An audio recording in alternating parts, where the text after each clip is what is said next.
दोस्तों, ये जो आप कनेर के बड़े से पौधे देख रहे हैं, ये पौधे बड़े कंटेनर में लगे थे।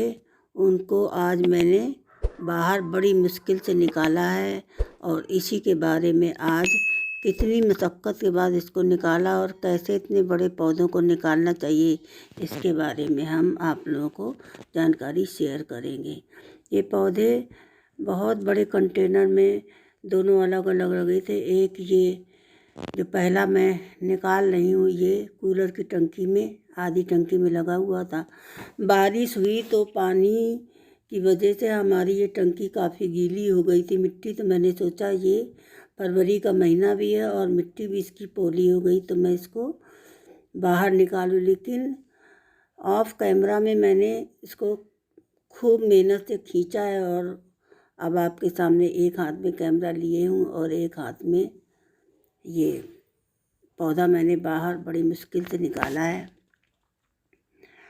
इतनी ज़्यादा इसकी मजबूत जड़ें हैं कि अभी भी पूरी टंकी भरी हुई जड़ों से, और इन जड़ों को मैं और काटूंगी ताकि जब दूसरे कंटेनर में मैं लगाऊं तो ये जड़ें मेरी आधी कट हो जाए। मेरे पास आरी नहीं है तो मैं इसको खुरपी की मदद से ही कर रही हूँ। उसके बाद इस टंकी की जो मिट्टी है इसको मैं बाहर निकाल के रिचार्ज करने के लिए डाल दूँगी, ताकि हमारे जो दूसरे पौधे, फरवरी में कई पौधे और हमको रिपोर्ट करने हैं, उसके लिए ये वाली मिट्टी हमारी रिचार्ज हो जाएगी। और धूप भी निकली हुई है तो इसको मैं बाहर छत पे फैला दूँगी, तो ये मिट्टी हमारी फिर से अच्छी हो जाएगी। धूप लगने से ये रिचार्ज हो जाती है और इसमें दोबारा फिर खाद और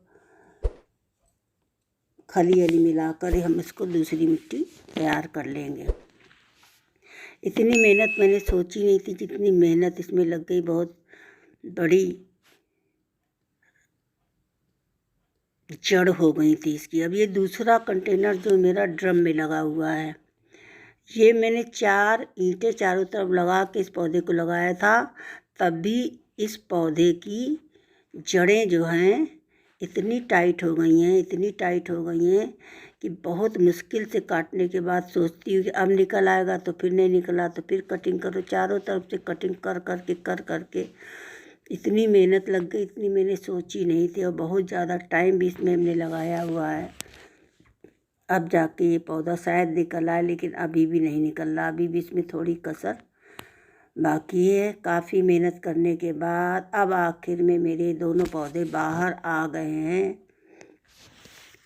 ये दोनों पौधे हमारे कुछ इस तरीके से पड़े हुए हैं। उसके पहले इनकी हार्ड प्रूनिंग भी मैंने कर दी थी पत्तियों की, लेकिन मैंने सोचा लाइए इनको रिपोर्ट कर दें। रिपोर्ट करने में मुझे नहीं पता था कि इसको रिपोर्ट करना इतना ज़रूरी होना चाहिए। आज अगर अभी छूट जाता तो मेहनत के बाद हमारे ये दोनों पौधे निकल पाए हैं। और इनकी मिट्टी को भी मैं बाहर फटाफट निकाल के बाहर करूँगी। इसमें अभी भी बहुत सारी जड़ें हैं और चारों ईंटें भी अभी इसमें गड़े हुए हैं। धीरे धीरे करके इसकी ईंटें भी निकालेंगे। और जब ये पौधा लगाया तो ईंटें इसीलिए लगाए थे क्योंकि पौधा जो था छोटा था और कंटेनर बड़ा था। क्योंकि कनेर का पौधा मैं कई बार छोटे से बड़े से और बड़े कंटेनर में लगा चुकी, तो मुझे पता था इसकी रूट बाउंड बहुत जल्दी हो जाती हैं। तो मैंने इतने बड़े कंटेनर में लगाया था और ईंटें भी चारों तरफ लगाए थे, लेकिन फिर भी इसकी जड़ें इतनी ज़्यादा हो गई हैं कि इसको सही समय था जो मैंने इसको रिपोर्ट कर लिया। नहीं आगे तो इसकी जड़ें और भी बहुत मजबूत हो जाती हैं। इस तरीके से मैं मिट्टी को बाहर निकाल के और ईंटों को भी मैं बाहर अभी आप लोगों के सामने बाहर निकालूंगी। तो इस तरीके से आज बहुत मेहनत से हमने काम किया। मिट्टी बाहर धीरे धीरे से निकाले दे रही हूँ। अगर आपको मेरा वीडियो थोड़ा सा भी अच्छा लगा हो, ये जानकारी आप लोगों को रिपोर्टिंग करते समय क्या क्या सावधानियां रखनी चाहिए, किस तरीके से बहुत बड़े पौधे को हमें निकालना चाहिए और किस तरीके से उसको लगाना चाहिए, इसकी जानकारी अगर आपको मिल रही है तो मेरे वीडियो को लाइक करें, शेयर करें एवं मेरे चैनल को सब्सक्राइब भी कर दें। अब जब मैं इस पौधों को लगाऊंगी तो उसमें हम ऑफलाइन लगा पाएंगे, क्योंकि मेरे अभी तो एक हाथ में कैमरा है। और अब मैंने पौधों को रिपोर्ट कर दिया है और उसके बाद अब पानी डाल दिया।